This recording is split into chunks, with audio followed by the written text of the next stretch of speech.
The day I was diagnosed with cancer, I decided to plan a spontaneous trip for myself. I had wanted to avoid everyone, but I never expected to bump into my ex-wife the moment I stepped off the bus.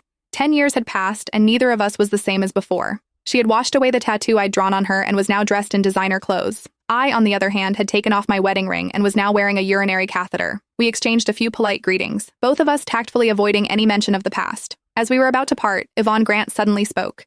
"Nick, do you still hate me?" I gently shook my head and replied frankly, "I stopped hating you a long time ago. I simply didn't have the energy or the time for hatred anymore. In the last moments of my life, I just wanted to see the cosmos flowers blooming across the grasslands." Winter arrived early in this region, and the August wind already carried a biting chill. Our car hadn't arrived yet, and Yvonne glanced down at me before silently unwrapping her scarf and draping it over my shoulders. The scent of perfume mixed with cigarette smoke washed over me. It was Harvey Scott's signature scent. I sneezed, politely declining Yvonne's offer. "No need to be so polite, I'm allergic to cigarette smoke." Yvonne seemed a little surprised. "Isn't your favorite?" She trailed off, stunned for a moment, and took the scarf back without another word. Instead, she just quietly tilted her umbrella slightly more in my direction. We're long past the age of recklessly getting soaked in the rain together, and we've also lost the right to share an umbrella. I didn't want to linger with Yvonne any longer, so before she could speak again, I quickly ducked into the taxi waiting nearby. The taxi driver, who had been watching us while cracking sunflower seeds, joked with a laugh.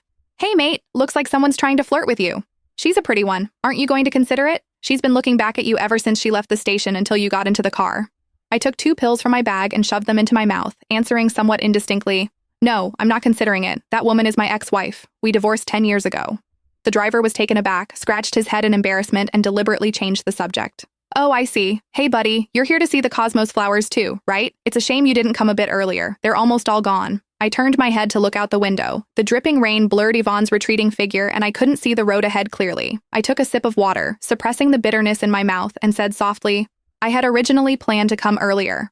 But my mom passed away in June and I was the only one left to handle things, so I couldn't get away. In July, I had to undergo chemotherapy, which is why I couldn't find the time. I kept putting it off, and now, here I am." After hearing my explanation, the driver fell completely silent. He stammered for a while and finally just quietly paused the meter in front of him. Seeing this, I couldn't help but laugh out loud. "No need to be so polite, bro. Life and death are a matter of fate. I've long accepted that. The road is still long anyway. Let's chat."